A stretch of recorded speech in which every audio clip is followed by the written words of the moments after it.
نجات کیا ہے؟ نجات کا مطلب ہے گناہ، موت اور ہلاکت سے آزادی۔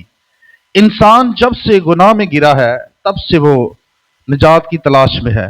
پرانے عہد نامہ کے زمانہ میں لوگ گناہوں کی معافی کے لیے قربانیاں دیتے تھے، لیکن وہ قربانیاں عارضی قربانیاں تھیں۔ پھر خدا نے اپنی محبت کو ظاہر کیا اور اپنے بیٹے خداوند یسوع مسیح کو دنیا میں بھیجا تاکہ انسان کو حقیقی نجات ملے۔ جب یسوع مسیح اس دنیا میں آئے اور وہ صلیب پر تھے اور ان کے دائیں بھی ڈاکو تھا، بائیں بھی ڈاکو تھا، اور ایک ڈاکو تو اس کو ٹھٹھوں میں اڑا رہا تھا، لیکن دوسرا اس پر ایمان لے آیا اور کہنے لگا، اے خداوند، جب تو اپنی بادشاہی میں جائے تو مجھے یاد رکھنا۔ یسوع نے فوراً کہا، آج ہی تو میرے ساتھ فردوس میں ہوگا۔ یہ واقعہ ہمیں سکھاتا ہے کہ نجات کسی لمحے، عمل یا رسم سے نہیں بلکہ سچے ایمان اور توبہ سے ملتی ہے۔